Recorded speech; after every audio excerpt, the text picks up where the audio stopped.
चिंतन करण्याआधी ज्या निमित्ताने या ठिकाणी आपण ही प्रवचन सेवा आयोजित केलेली आहे,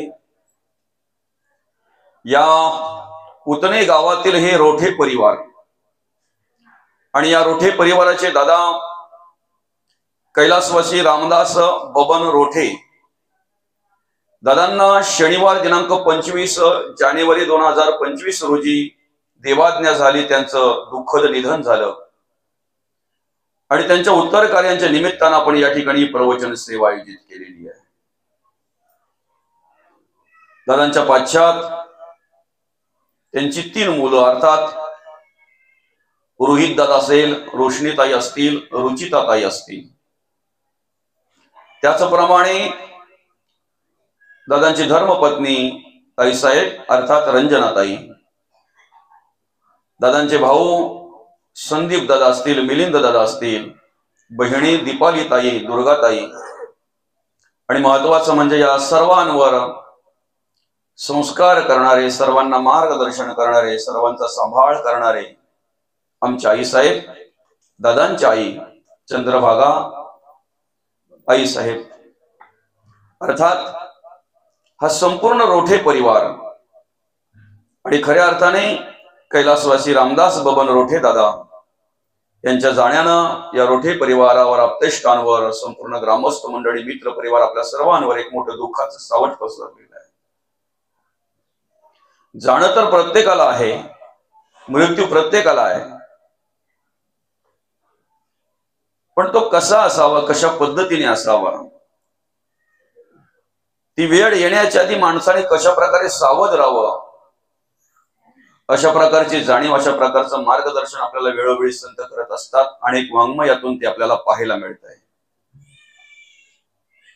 खरं तर या ठिकाणी कार्य करत असताना दादांनी आपल्या मुलांचं संगोपन केलं, चांगल्या प्रकारे या ठिकाणी आधार दिला, त्यांच्यावर संस्कार केले, भावांना आधार दिला, आई वडिलांचा सांभाळ केला। खऱ्या अर्थाने कोरोनाच्या काळामध्ये बाबांनी या रोठे परिवाराचा निरोप घेतला, अर्थात या रोठे परिवाराचं पितृछत्र हरवलं आणि आज वयाच्या 51व्या वर्षी दादांनी तुमचा आमचा निरोप घेतला। खरं तर संसार रूपी भवसागर जर तुम्हा आम्हाला तरायचा आहे तर त्याच्या आधी आपण ओळख घेतली पाहिजे की या संसार रूपी भवसागरामध्ये नक्की आहे काय, की माणसाला बुडण्यासाठी कारणीभूत होतंय, माणसाचं आयुष्य बर्बाद करण्यासाठी कारणीभूत होतंय, माणसाला नको त्या प्रकारची कर्म सुचतात, नको त्या प्रकारचे विचार सुचतात, नको त्या प्रकारचे गुण त्या ठिकाणी निर्माण होत असतात। कारण काय आहे? काही गोष्टी माणसाला करू नये असं माहिती असताना सुद्धा का करतोय मनुष्य?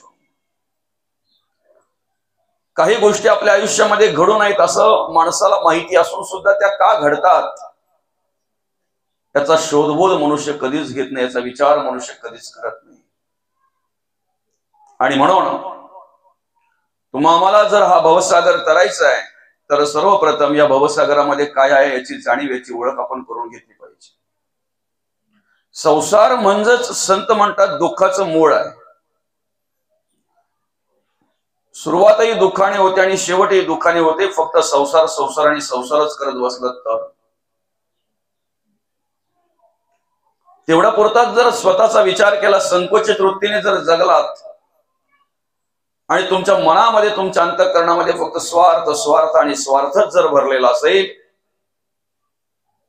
तर जगण्याचा आनंद घेता येत नाही, आयुष्याचा आनंद घेता येत नाही। खऱ्या अर्थानं त्या ठिकाणी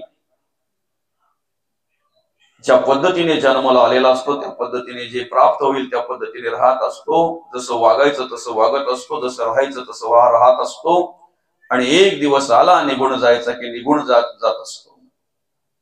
येण्यालाही अर्थ नाही, जाण्यालाही अर्थ नाही, म्हणजे जन्मालाही अर्थ नाही आणि मृत्यूलाही अर्थ नाही। विशेष म्हणजे याचा मधला काळ जो आहे आयुष्य, त्या आयुष्यालाही अर्थ नसतो जर ओळख घेतली नाही तर, जर मार्गदर्शन मिळालं नाही तर। आम्हाला संसार करायचे, संसाराचा त्याग करायचा नाही, तो भवसागर आम्हाला पार करायचा आहे। पण भवसागर पार करत असताना त्या भवसागरामध्ये नक्की काय आहे की ते आम्हाला फाडून खात आहे? त्या भवसागरामध्ये नक्की काय आहे की त्या ठिकाणी आम्ही गुंतून राहतोय? त्या भवसागर नक्की कशा प्रकारचा आहे की आमचं आयुष्य बर्बाद करते, उद्ध्वस्त करत आहे? त्याचा विचार सर्वप्रथम आम्ही करायला हवा.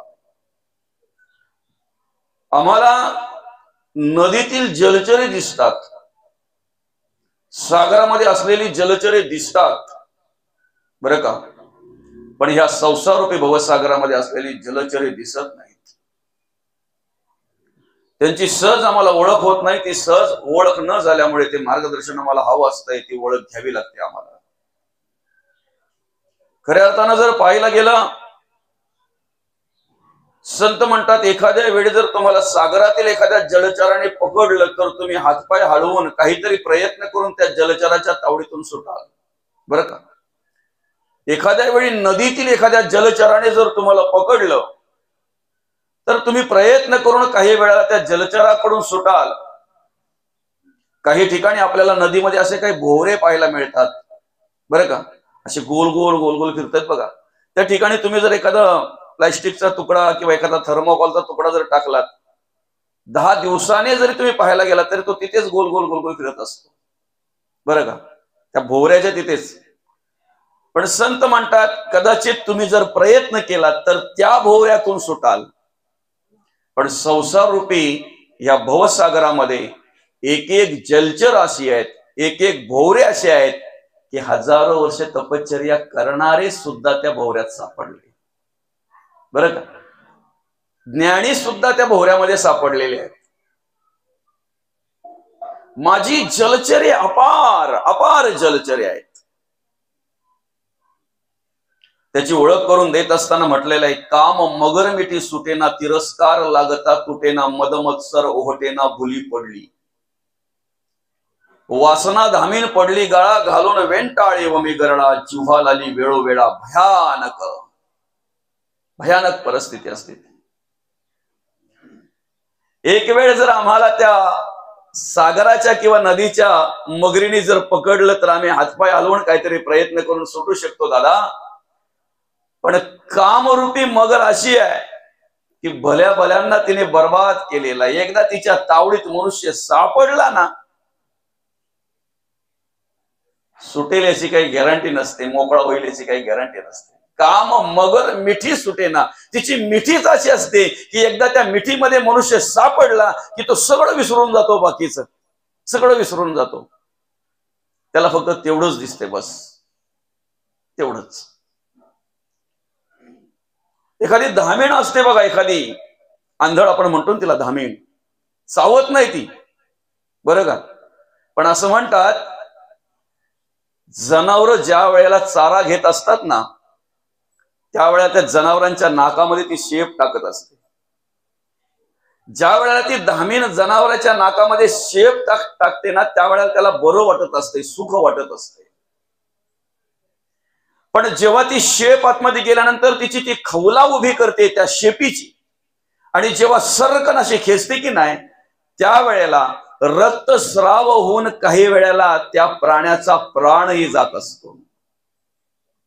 ऐका ना, त्या नदीतली त्या सागरातली ती मगर आम्हाला कळते. माळ रानावर चरणारी, माळ रानावर फिरणारी ती धामीण आम्हाला कळते बरं का.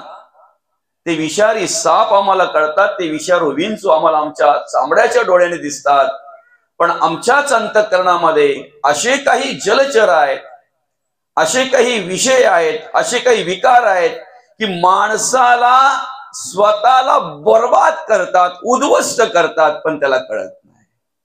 उद्ध्वस्त होत असलेल्या माणसालाही कळत नाही की मला कोण उद्ध्वस्त करतंय. बर्बाद होणाऱ्या माणसालाही कळत नाही की मला कोण बर्बाद करतंय. आणि म्हणून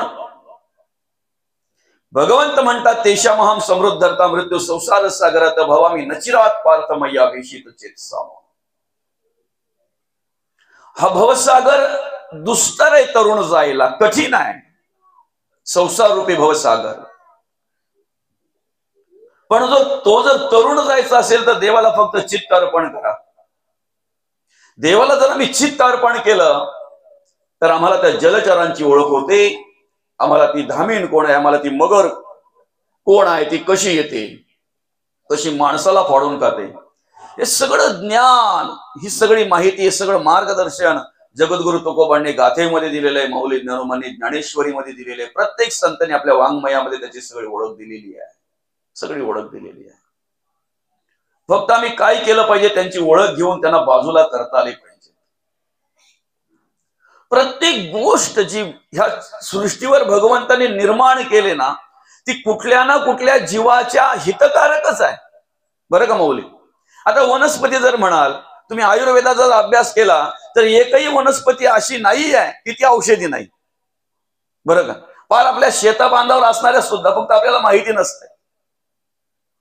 परवा त्या खडवलीच्या तिथे एक रस्त्याच्या बाजूला एक जण पडला, बरं का बाबा. पडल्यानंतर त्याच्या डोफ्याला बरंच लागलं, खरचटलं, रक्त आला, म्हणजे वरची चामडी त्याची निघून गेली. आलं का लक्षात? तो माणूस एवढा घाबरला की खूप घाबरला, कारण त्याला डायबिटीज आहे, आणि तो एवढा डायबिटीज आहे प्रमाणाच्या बाहेर. आता जखम झाल्यानंतर ती जखम भरायची म्हटल्यानंतर तो माणूस घाबरणारच ना, ज्याला डायबिटीज आहे तो माणूस घाबरतोच, बरं का. साखरेचं प्रमाण ज्याच्यामध्ये जास्त आहे तो माणूस घाबरतोय ना, घाबरला तो. पण तिथून एक माणूस चालला होता, अनोळखी माणूस, बरं का, अनोळखी माणूस चालला होता. त्याने काय केलं माहितीये का? त्याला सांगितलं काही करू नका, थांबा, इथेच बसा, काहीच करू नका, काही लावू नका, काहीच नका. 2 मिनिटं गेला काय, असा बाजूला एका झाडाचा पाला आणला काय त्याने, आणि त्या पाळ्याचा रस असा काढला, त्या पाळ्याचा रस पूर्ण त्या डोक्यावर लावून घेतला. तुम्हाला सांगतो, त्याच्यानंतर तो माणूस दवाखान्यातही गेला नाही आणि कुठल्या प्रकारचं औषधही लावलं नाही.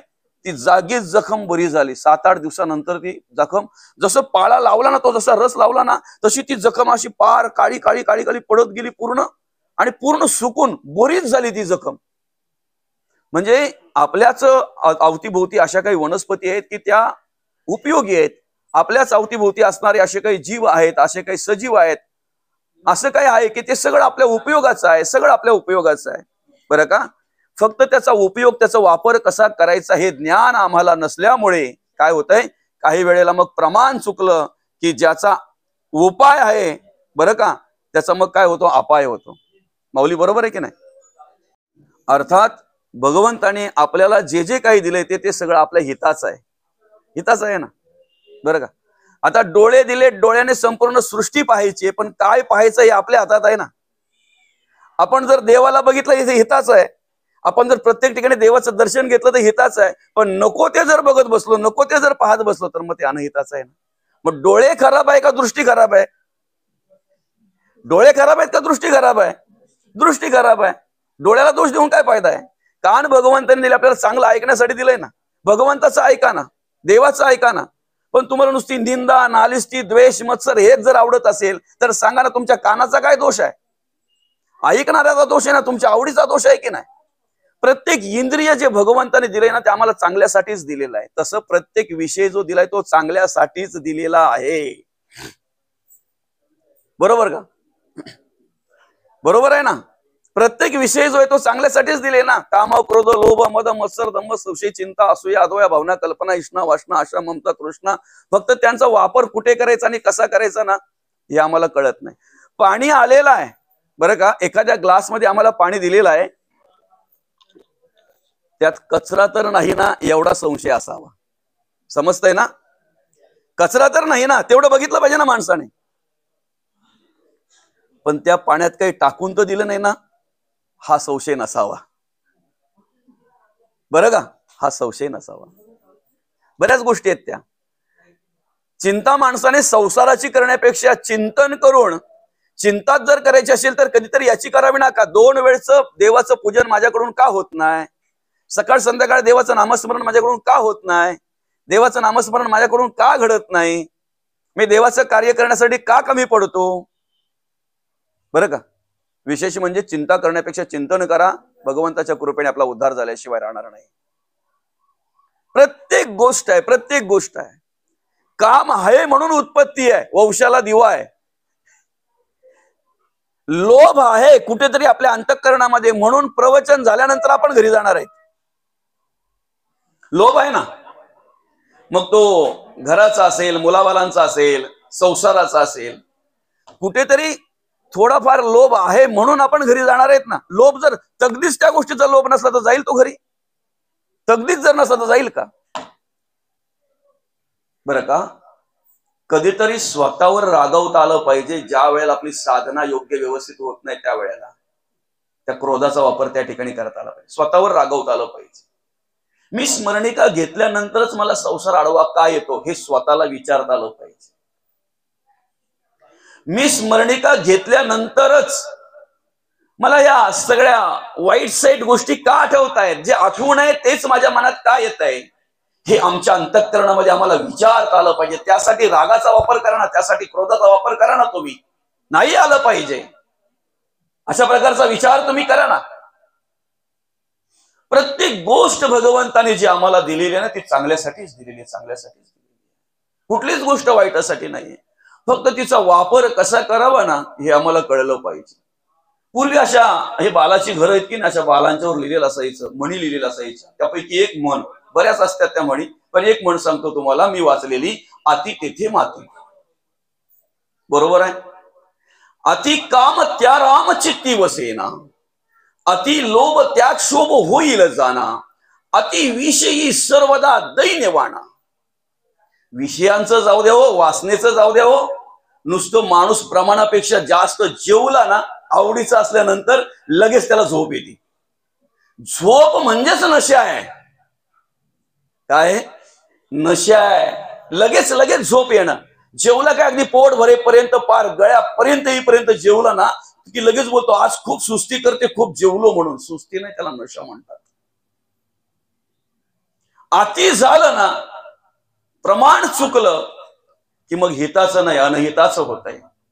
म्हणून विषय आणलेले आहेत, काम क्रोध लोभ मद मत्सर दंभ संशय चिंता असूया अद्वया भावना कल्पना इष्णा वासना अशा ममता तृष्णा सगळ्याच आणलेल्या आहेत. त्यांचा वापर कुठे आणि कसा करावा हे आपल्याला कळलं पाहिजे. आम्हाला इंद्रिय भगवंताने दिलेले आहेत. हाताने काय कार्य करायचे, पायाने काय कार्य करायचे, आमच्या मुखातून आम्ही काय बोललो पाहिजे. असं म्हणतात शस्त्राने केलेली जखम भरता येते पण शब्दाने केलेली जखम भरता येत नाही. आणि शब्दाने केलेली जखम भरता आली नाही म्हणून तर महाभारत घडला. काय समजतंय? काय बोलली द्रौपदी? आंधे का बेटा? पण काय चुकवावं लागलं त्याचं? जखम कशाने गेली? शब्दाने. महाभारत घडला दादा. आज एक घराघरामध्ये जो महाभारत रामायण आम्हाला जो पाहायला मिळतो की नाही, सासू सुनांचा, भावा भावांचा, जे काय असेल ते शब्दाने. बरं का? आणि म्हणून वैखरी जर आम्हाला भगवंताने दिलेली आहे तर त्याच्यातून आम्ही भगवंताचं स्तवन केलं पाहिजे, भगवंताचं नामचिंतन केलं पाहिजे. डोळे जर आम्हाला देवाने दिलेले आहेत तर नको ते पाहण्यापेक्षा देवाला पाहणा. विष्णुमय जग वैष्णवांचा धर्म, भेदा भेद भ्रम मंगळ. आम्ही फक्त तोंडाने बोलतोय हो, आचरणात किती असते ते आमचं आम्हालाच माहिती.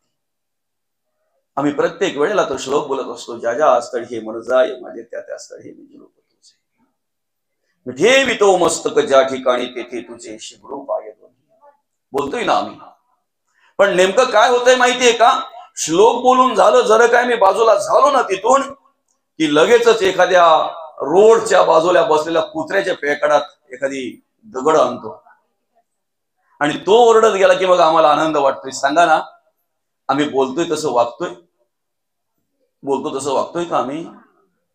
वागलं पाहिजे, तसं झालं पाहिजे, ती कर्म आमच्याकडून घडली पाहिजे. ऐका ना, हा संसारूपी भवसागर जर तुम्हाला तरायचा असेल तर भगवंत म्हणतात तुम्ही फक्त मला चित्त अर्पण करा.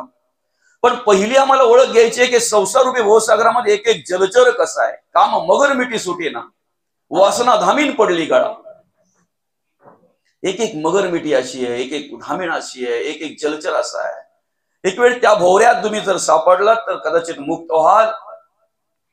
पण संसार रूपी भवसागरामध्ये असे भोवरे आहेत की त्या भोवऱ्यामध्ये एकदा काय मनुष्य अडकला ना, काही केल्या सुटत नाही. किती प्रयत्न करू द्या, किती प्रयत्न करू द्या. बरं का? व्यसनाधीन होताना माणसाला काही वाटत नाही, वासने अधीन होताना माणसाला काही वाटत नाही. तो सुरुवात टाइम पास म्हणून करत असतो. बरं का? कोणीही सुरुवात व्यसन म्हणून करत नाही बाबा.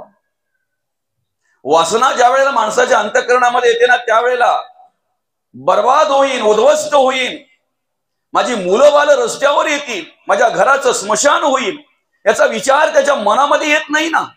सुरुवात करताना तो टाइम पास म्हणून करत असतो.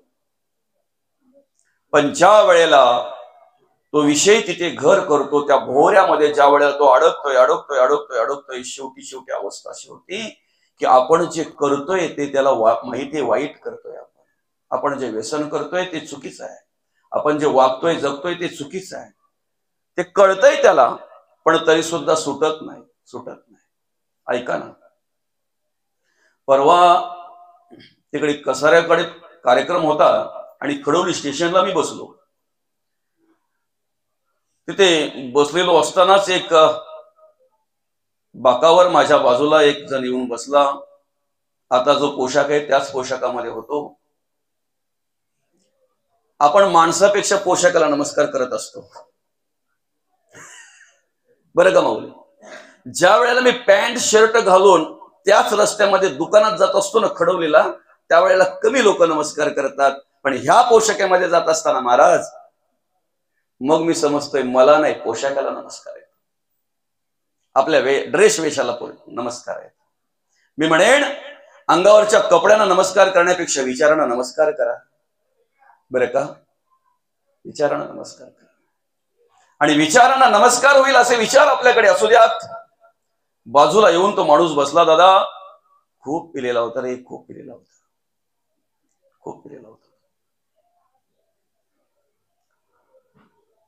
एवढ्या माणसांमध्ये स्टेशनवर असताना मी त्याला वाकू देत नाही, पाया पडू देत नाही, तरी सुद्धा बळजबरीने माझ्या पाया पडला.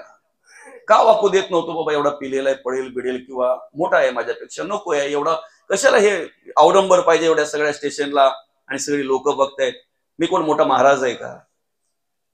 पडला बिचारा पाया आणि बसला माझ्या बाजूला, हात जोडायला लागला. दादा, दारू सुटायचं कुठं? जर औषध भेटत असेल तर सांगा ना, कोणी सोडवणार असेल तर सांगा ना, मी तिथे येईन तुमच्या बरोबर, बरं का. व्यसनाधीन होताना मनुष्य टाइमपास म्हणून करत असतो. व्यसनाधीन झाल्यानंतर त्याला ती गोष्ट माहिती आहे, हे आपण जे करतोय ते चुकीचं आहे. स्वतःहून सोडायला पाहतोय, सोडायला तयार होतोय, पण सुटत नाही. याला कारण काय? एक वेळ आम्हाला आमच्या सागरातली मगर सुटेल, एक वेळ आम्हाला आमच्या नदीमध्ये असलेली जलचर जर आम्ही हातपाय हलवले, आम्ही जर प्रयत्न केले तर जलचरांपासून मुक्त होऊ दादा. पण एखाद्या व्यसनाधीन जर आम्ही झालो, एखाद्या वासनेअधीन जर आम्ही झालो, तर किती जरी आम्ही प्रयत्न केले तरी सुद्धा संतांच्या शिकवणीशिवाय, संतांच्या सामर्थ्याशिवाय आणि देवाच्या सामर्थ्याशिवाय आम्ही कधी त्याच्यातून मुक्त होऊ शकत नाही, कधीही मुक्त होऊ शकत नाही. आपला विषय असा आहे की संसार रूपी भवसागरामध्ये जर आम्हाला तरायचं आहे, तर संसार जगद्गुरु तुकोबांनी सुद्धा केला ना. काय माऊली? पांडुरंग परमात्मा त्यांच्याकडे, बरं का, कार्य करायचं. जगद्गुरु तुकोबांच्या धर्मपत्नीचा, आईसाहेबांचा विचार जर केला, ज्या पांडुरंग परमात्म्याचं चरण स्पर्श व्हावा, ज्या पांडुरंग परमात्म्याचं दर्शन व्हावं म्हणून आम्ही उतण्यापासून पंढरपुरापर्यंत जातो, त्या पांडुरंग परमात्म्याने आमच्या आईसाहेबांचा पाय हातात घेऊन काटा काढावा, काय अधिकार असेल?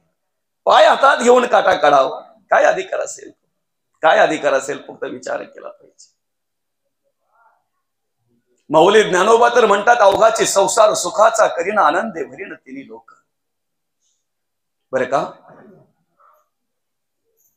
शांतीब्रह्मनाथ महाराजांनी संसार केला ना, पण त्यांच्या संसारामध्ये आणि आमच्या संसारामध्ये किती फरक आहे बघा. त्यांना राग यावा म्हणून लोकांनी प्रयत्न करायला लागायचा, राग यावा म्हणून, बरं का बाबा. नाथ महाराजांना राग यावा म्हणून लोकांनी प्रयत्न करायचा. ते प्रयत्न बऱ्याच गोष्टी रूपाने आहे त्यांच्या चरित्रामध्ये, तेवढा वेळ आपल्याला नाही आहे.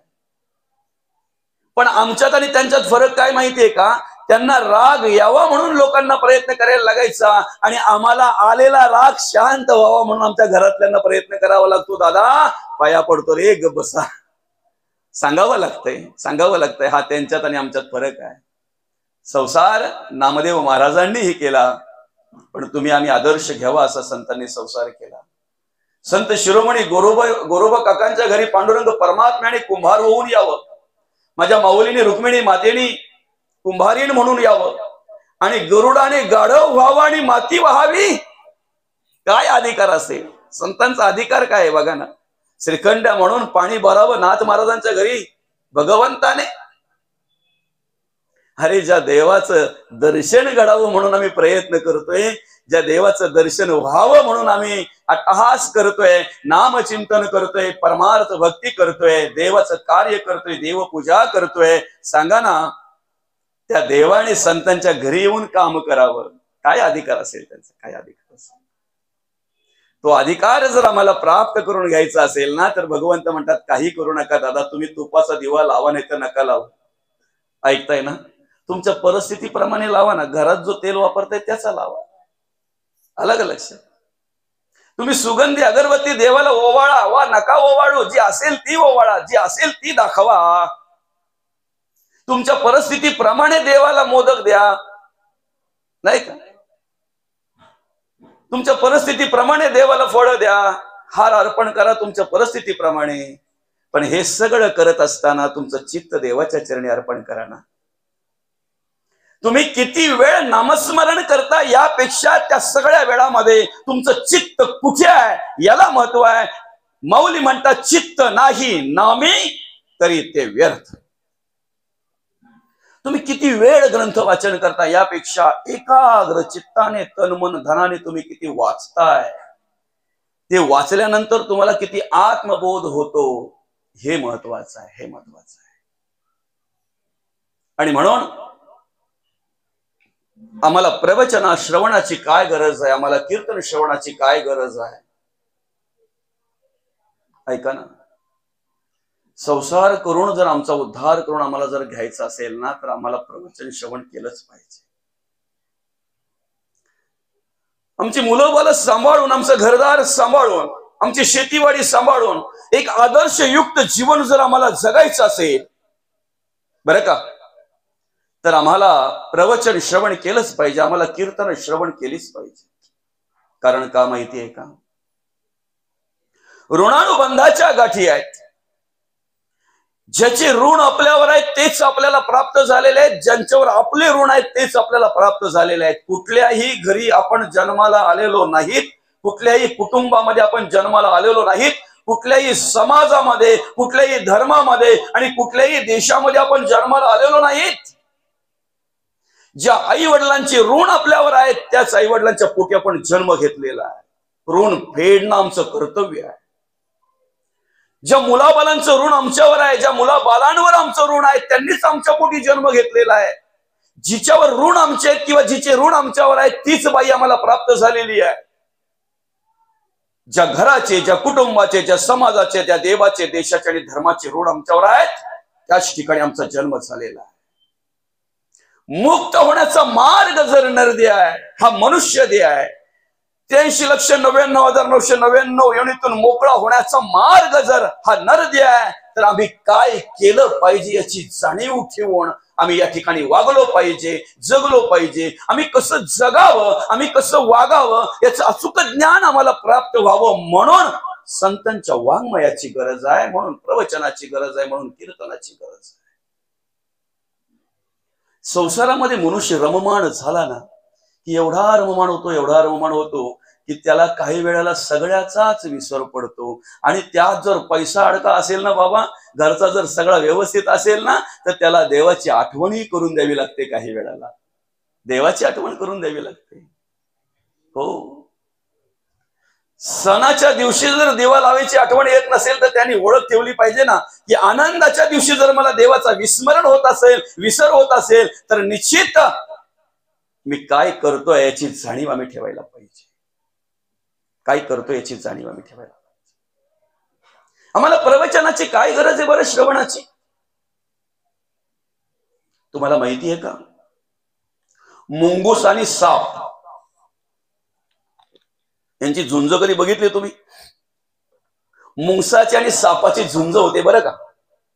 आता मुंगुसाची आणि सापाची झुंज झाली की साप काही करतो माहिती का? मुंगसाला दंश करतोय माऊली, बरं का. साप मुंगसाला दंश करतोय. ते मुंगसाला विष चढत गेलं ना की मुंगूस काय करतो माहिती का? त्याला सांगतोय जरा थांब, इथं तुझ्यात जर पावर असेल ना, दम असेल ना, तर जरा इथं थांब. आणि मग तो आपल्या आवारात जातोय. मुंगूस एक विशिष्ट प्रकारची वनस्पती असते, ती वनस्पती हुंगतोय. आणि ती वनस्पती त्यांनी हुंगली की मग काय होतंय माहितीये का? चढलेलं विष सगळं उतरतंय. पुन्हा जाऊन तो त्या सापाशी झुंजतोय. पुन्हा जाऊन तो त्या सापाशी झुंजतोय. पुन्हा तो साप त्याला दंश करतोय ना. सापाचा धर्मच आहे ना दंश करणं, बरं का. पुन्हा तो साप दंश करतोय, पुन्हा ते विष चढतोय, पुन्हा जाऊन आपल्या आवारामध्ये ती वनस्पती हुंगतोय, पुन्हा येऊन इकडे झुंजतोय तो मुंगूस. शेवटी काय होतंय माहिती का? दंश करून करून साप मरतोय आणि मुंगूस जिंकतोय. आमचाही आत्ताच तोच चालू आहे. आमचाही प्रयत्न तोच चालू आहे. आम्हाला दंश करणारा त्याचं विष चढतंय की नाही संसाराचं, तो संसार आम्हाला सोडायचा नाहीच आहे मुळात. संसारात गेल्यानंतर ते विष चढतंय ना. संसार म्हणजे दुःखाचं मूळ सांगितलेलं आहे. लागते दुःखाचे इंगळ. कवयित्री म्हणतात, अरे संसार संसार जसा तवा चुल्यावर, आधी हाताला चटके मग मिळते भाकर. असा तो संसार आहे. चटके लागणार आहेत, दुःख प्राप्त होणार आहे, प्रसंग येणार आहेत, संकट येणार आहेत.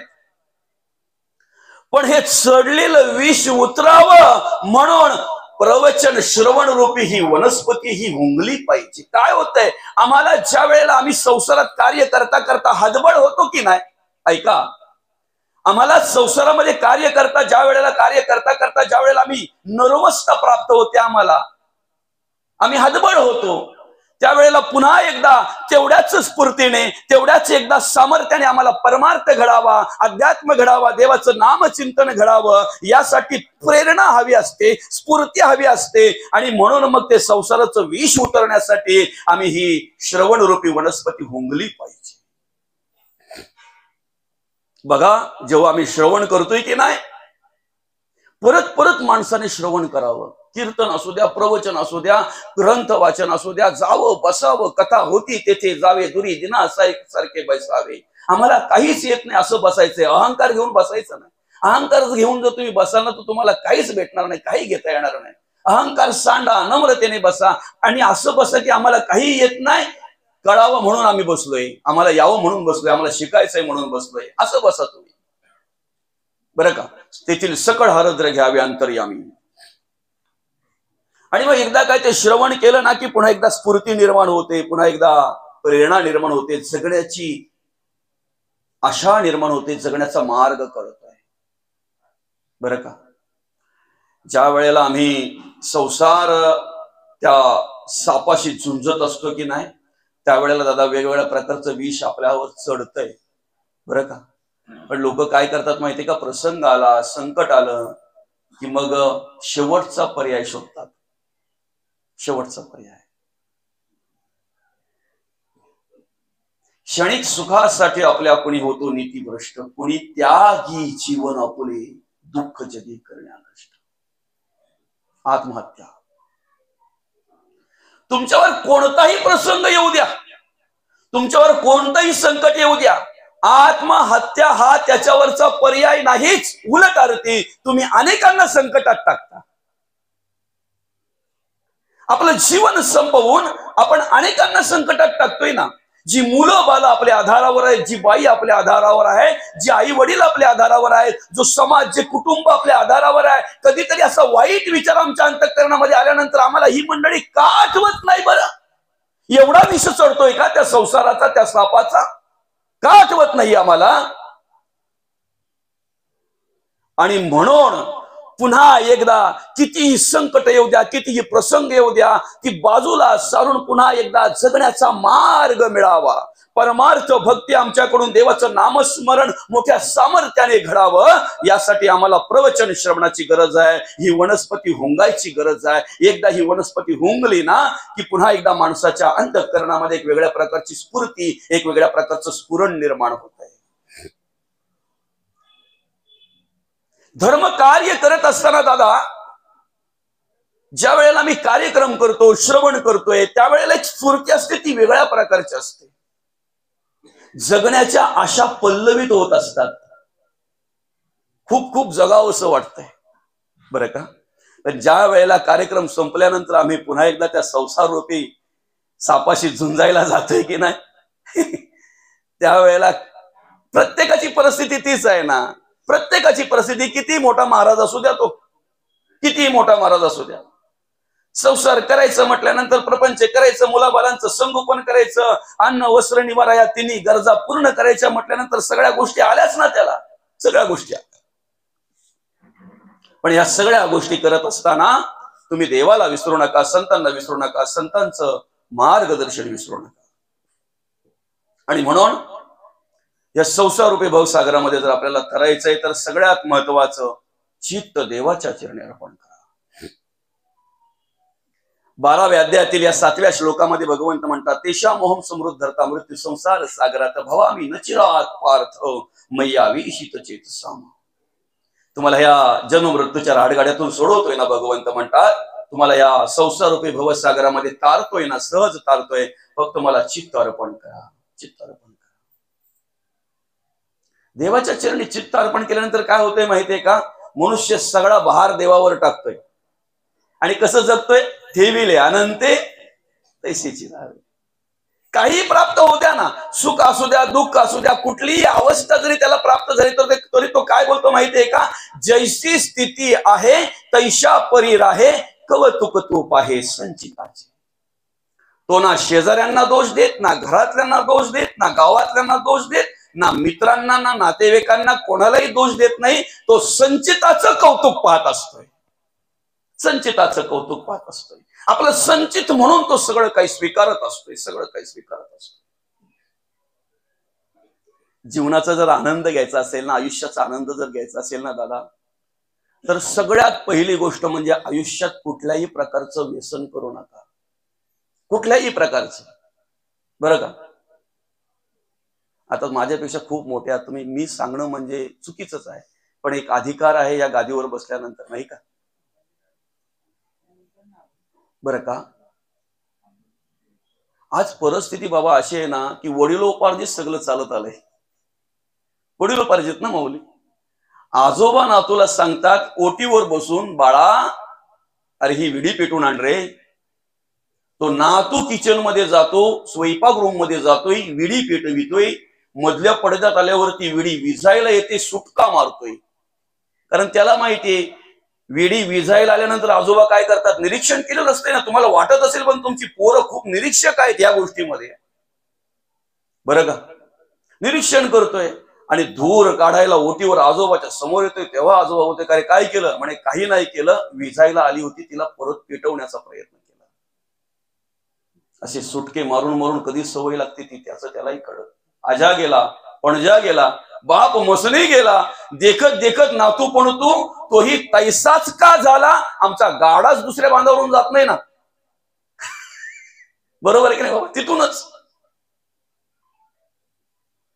बघा ना काय अवस्था आहे. 10-10, 12-12 वर्ष मुलं व्यसन करतायत, आई वडिलांना माहिती नाही. जेव्हा फुल होऊन एखाद्या दिवशी पडतात ना, तेव्हा मग तू पण म्हणे आजच नाही 10 वर्ष झाली, फक्त माहिती नव्हतं एवढंच. बापाने काहीतरी काम घेतलंय, असं घराच्या बाजूला ते मातीचं काम घेतलंय, माती हात पूर्ण मातीमध्ये माखलेत, त्याचे घाण झालेत. आणि तेवढ्यात तो मुलाला सांगतोय, बाळा इकडे ये, या माझ्या खिशातली डबी काढ, बरं का, माझे हात माखलेत.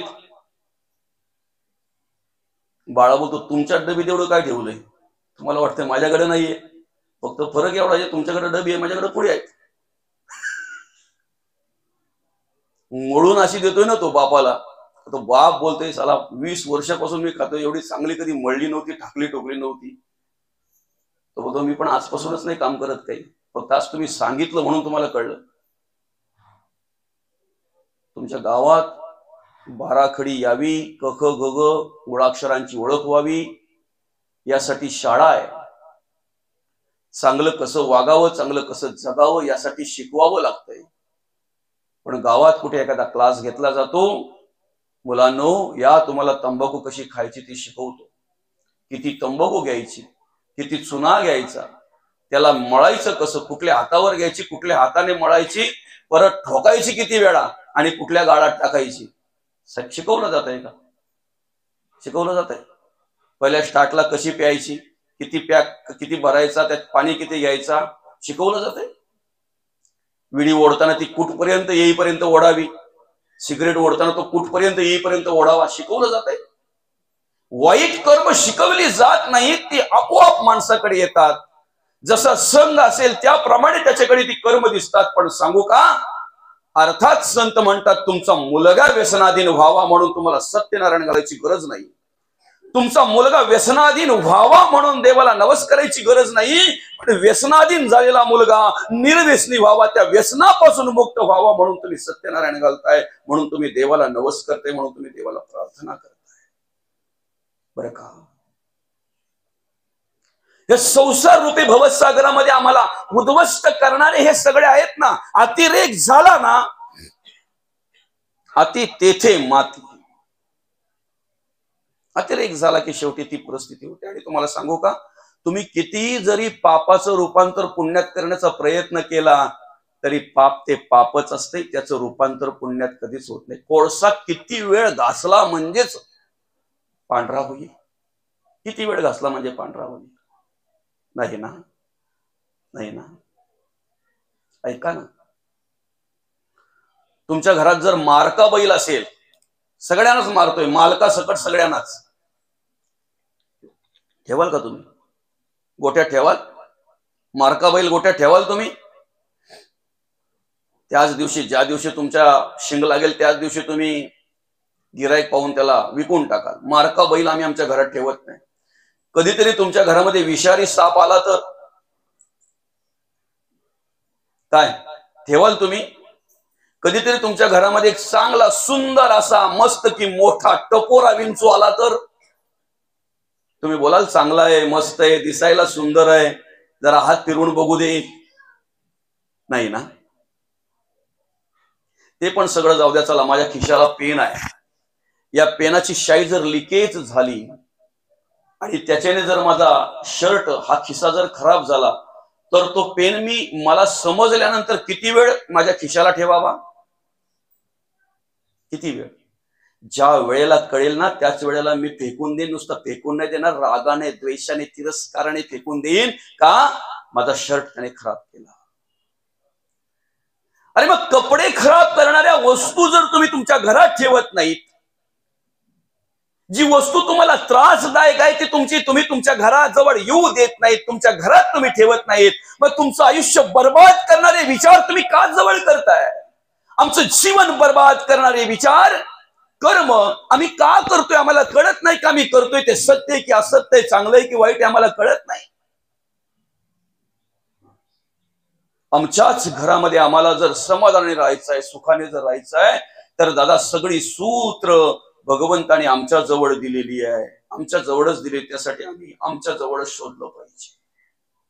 माऊली म्हणतात आपुली आपण करा सोडवण, संसार बंधन तोडावे. या संसाराची बंधनं जर आम्हाला तोडायची आहेत ना, तर त्यासाठी आम्ही स्वतःहून प्रयत्न केला पाहिजे. आपुली आपण करा सोडवण. आम्ही गुंतलोय मायेच्या जाळामध्ये, सगळं माझं माझं आणि भ्रांतीचं ओझ. नाही, सोडायला मागत नाही ना बाबा. मृत्यूच्या वेळी सुद्धा माथा प्रपंचाचे ओझे, बुडताई माथ्यावर घेऊन म्हणे माझे माझे, आणि बुडताई न सोडे पुंजे कुळाभिमान. माथा प्रपंचाचे ओझे घेऊन म्हणे माझे माझे, बुडताई न सोडे पुंजे कुळाभिमान. आता सध्या तुमच्या गावामध्ये भाजीपाला लावलाय का कोणी? काय लावतात बरं? घोसाळी, काकडी, वांगी पावसाळ्यामध्ये असतात ना आपले. वांग्याची पाटी घेऊन एक बाई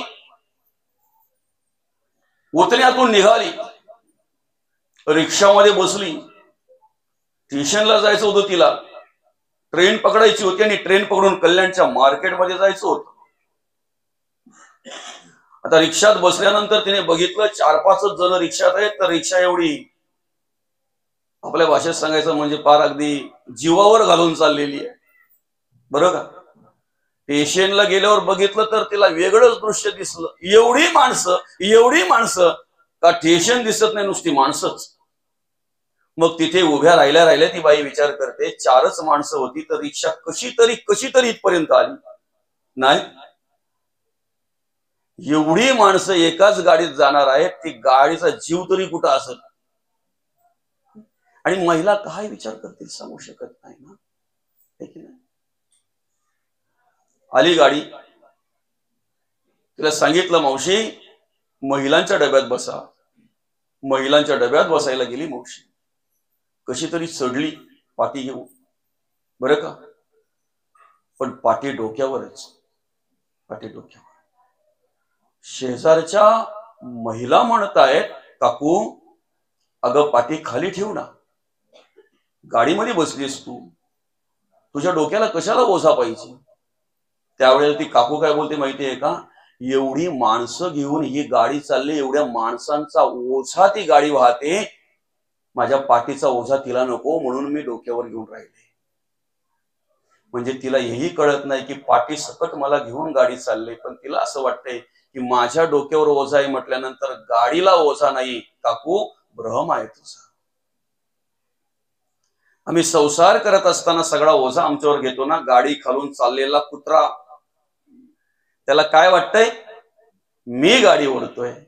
त्याच अभिमानामध्ये जात असताना ज्या वेळेला एका बैलाला कळलं की हा अभिमानातून चालतोय, मी ओढतोय, मी गाडी ओढतोय, मी चालतोय म्हणून गाडी पुढे चालते असं त्याला वाटतंय. आणि हे ज्या वेळेला एका बैलाला वाटतंय ना, त्यावेळेला तोच बैल त्याच कुत्र्याच्या पेकाटात लाथ हाणतोय. त्यावेळेला तोच कुत्रा लांबवर ओरडत जातोय आणि लांबून निरीक्षण करतोय, मी बाजूला झालो तरी गाडी चालली. काय आम्ही म्हणतोय, आम्ही कमवून आणतोय, मी कमवून आणतो म्हणून तुम्ही खाता. आणि बाई पण कमी का, गप्प बस, अजून चहा करायची माहित नाही, 4 दिवस गेले तर भुकचे राहा, मी बनवून देते, मी शिजवून देते म्हणून तुम्ही खाता. हा मी बाजूला केला ना की देवाची ओळख झाल्याशिवाय राहणार नाही. मी बाजूला करा, जोपर्यंत मी आहे ना तोपर्यंत देव कळणार नाही, परमार्थ कळणार नाही आणि घडणार पण नाही, भक्ती घडणार पण नाही, बरं का. मी पण पाहता आढळेना, निर्गुण ब्रह्म ते चढेना, आपण तीची परी कळेना, श्री गुरु विना. म्हणून मी बाजूला करा, माझं बाजूला करा. मी माझी आईशी आठवण विसरले, जयाचे अंतःकरण पारता तोची संन्यासी, तोची साधू जाण निरंतर, तोच. आणि म्हणून या संसारूपी भवसागरामध्ये जर आम्हाला तरायचंय तर आम्ही काय केलं पाहिजे, ऍडजस्टमेंट महत्वाची आहे, समजूतदारपणा, बरं का. पायातली वाहन पायी बरी असं नको. गेले ते दिवस दादा, महिलांचा एवढा त्याग आपण करू शकत नाही. करू शकतो पुरुष, महिलांचा एवढा त्याग, पुरुषांचा काय त्याग आहे बरं. पुरुष काय त्याग करतात महिलांसाठी. पहिले महिलांचा त्याग बघू आपण. हा, एका पुरुषाची होण्यासाठी एका घरामध्ये पतिव्रता म्हणून कार्य करावं, त्या घराला घरपण द्यावं म्हणून पहिले त्या महिलेला, त्या मुलीला सगळ्यात महत्वाचं तळ हाताच्या फोडाप्रमाणे जपणारे, हाडाची काढा करून रक्ताचं पाणी करून आपल्याला वाढवणारे, आपल्यावर जीव वाढवून टाकणारे, आपल्याला जीव लावणारे, स्वतःच्या कुठल्याही मौज मजेचा विचार न करता फक्त आपला आणि आपलाच विचार करणारे त्या मुलीला पहिले आई वडील सोडावे लागतात. कितीही जीव असू द्या ना, कितीही प्रेम असू द्या ना, किती आवड असू द्या ना, पण एकदा काय तिला एखाद्या घराची त्या पतिव्रता म्हणून त्या ठिकाणी कार्य करायचं असेल तर सर्वात पहिले आई वडिलांचं प्रेम तिला विसरावं लागतं, आई वडिलांना सोडावं लागतंय. सगळ्यात पहिले घर सोडावं लागतंय, कुळ सोडावं लागतंय, आवडी निवडी विसराव्या लागतात. भले आईकडे ती 10 वाजता 9 वाजता उठत असेल सकाळी, पण तिथे 6 वाजता 5 वाजता उठावंच लागतं. इकडे उठल्यानंतर आई तिला सगळं काही करून देत असे, पण तिकडे मात्र स्वतःला सगळं काही करावं लागतंय. स्वतःच तर करावंच लागतंय, पण इतरांचंही करावं लागतंय. आई वडील सोडले, घरदार सोडलं, आवडी निवडी सोडल्या. घरामध्ये शिरताना, घरामध्ये येताना मापट ओलांडून लक्ष्मीच्या रूपामध्ये प्रवेश करते. आणि ज्या दिवसापासून लक्ष्मीच्या रूपात प्रवेश करते ना, त्या दिवसापासून कुठल्याही घरामध्ये पडू द्या, कुठल्याही आणि कसल्याही घरामध्ये असू द्या, त्या घराला घरपण देण्याचंच काम प्रत्येक महिला करत असते. त्या घराचं मंदिरामध्ये रूपांतर करण्याचंच काम प्रत्येक महिला करत असते. त्या घरात असलेल्या मुलाबालांवर चांगल्या प्रकारचे संस्कार करण्याचंच काम महिला करत असते. ऐका ना, बाळाला 9 महिने 9 दिवस आपल्या गर्भामध्ये वाढवते आई. मरणदायी यत्न भोगून त्याला या जगामध्ये आणते, जगामध्ये जन्म घालते, जन्माला घालते आई. मरणदायी यत्न, बाळंत म्हणतात त्याला, बाळ किंवा अंत. कदाचित आईचा अंत होऊ शकतो बाळाला जन्माला घालताना, बरं का. एवढ्या मरणदायी यत्न भोगून सुद्धा त्या बाळाला जन्माला घालते.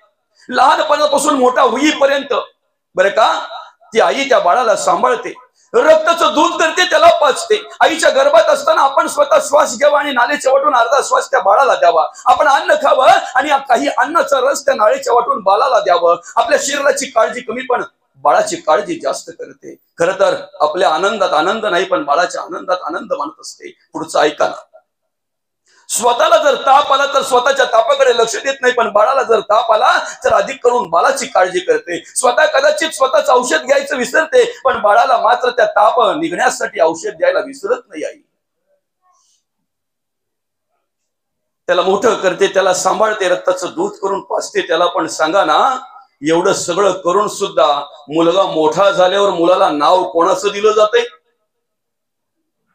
आईचं की बापाचं? हा त्याग आहे महिलेचा, हा त्याग आहे महिलेचा. ज्या घरामध्ये ती महिला प्रवेश करते त्या घराला घरपण देण्याचं काम करते. तुम्ही सांगा ना, घरातील स्वच्छतेची जबाबदारी कोणावर असते? घराला घरपण देण्याचं काम, ही जबाबदारी कोणावर असते? महिलेवर असते, महिलेवर असते. घराला घरपण देण्याचं काम महिला करते, घराला स्वच्छ ठेवण्याचं काम महिला करते, पण तरी सुद्धा घराला पाठी कोणाच्या नावाची? पुरुषाच्या की महिलेच्या? पुरुषाच्या. हा त्याग आहे त्या महिलेचा. पुढचं ऐका ना, मुलं जर झाली तर मुलांवर संस्कार करण्याचं काम कोण करते? त्या मुलांना मांडीवर घेऊन महाभारत रामायणासारख्या कथा ती महिला, ती आई ऐकवते, संतांचं चरित्र ऐकवते. कधीतरी त्या मुलाकडून एखादं वाईट कृत्य घडलं तर त्याला सुधरवायचं काम तीच आई करते आणि त्याला चांगल्या मार्गावर वाटचाल करण्याचं मार्गदर्शन तीच आई करते. पण तरी सुद्धा तो मुलगा मोठा झाला, काहीतरी नाव लौकिक केलं, काहीतरी चांगल्या प्रकारे त्याने काम केलं, हजारो लोक त्याला विचारतात, तो कोणाचा रे? संस्कार करणाऱ्या आईचं नाव नाही सांगितलं जात, बापाचं नाव सांगितलं जात आहे. हा त्याग महिलेचा आहे. कोणाचा त्याग आहे? झालं महिलेचा त्याग. आता पुरुषाचा त्याग काय तर तुम्ही मला सांगता का? काय त्याग आहे? ऐका, कुठल्याच बापाला असं वाटत नाही माझ्या मुलीचा संसार उद्ध्वस्त व्हावा. कुठल्याच भावाला असं वाटत नाही की माझ्या बहिणीचा संसार उद्ध्वस्त व्हावा. आणि म्हणून आम्ही आमच्या मुलीचं जमवत असताना चारही बाजूने चौकशी करतोय. आम्ही आमच्या बहिणीचं जमवत असताना चारही बाजूने चौकशी करतोय. तो बाप म्हणतोय माझ्या मुलीला 3 टाइम नाही 2 वेळचं जरी खायला मिळालं तरी चालेल, पण ते सुखाने खाल्लं पाहिजे, ते सुखाने खाल्लं पाहिजे. आपल्या घरी येणारी महिला कोणाची तरी बहीणच आहे ना दादा, कोणाची तरी मुलगीच आहे ना. त्या बापाच्या अपेक्षा असतील ना, त्या भावाच्या अपेक्षा असतील ना. काय त्याग करतोय रे आपण? जी मुलगी काही न पाहता बापाने ज्या घरात दिली त्या घरात आली, त्या घराला घरपण देण्याचं काम केलं, त्या घराला मंदिरात रूपांतर करण्याचं काम केलं, त्या मुलांवर संस्कार करण्याचं काम केलं. पण ज्या दिवशी त्या महिलेला, त्या मुलीला, त्या बाईला कळतंय ना की माझा नवरा व्यसनी आहे, माझा नवरा व्यसन करतोय, त्या दिवसापासून बिचारी रडून रडून धाई मोकळून रडत असते, एकटीच रडत असते. आणि जेव्हा जेव्हा त्याच्या पाया पडायला जाते ना, तेव्हा तेव्हा पाया पडताना प्रत्येक वेळेला एकच विनंती करत असते, तुमच्या पाया पडते, हात जोडते, तुम्हाला पण तुम्ही व्यसन करू नका.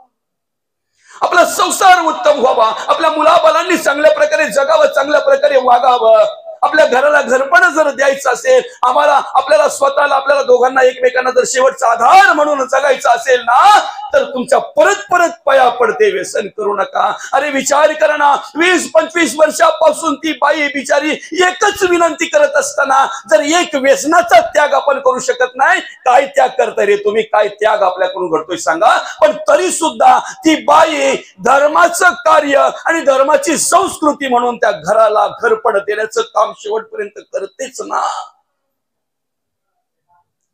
शेवटच्या श्वासापर्यंत त्या घरामध्ये राहण्याचा प्रयत्न करतेच ना.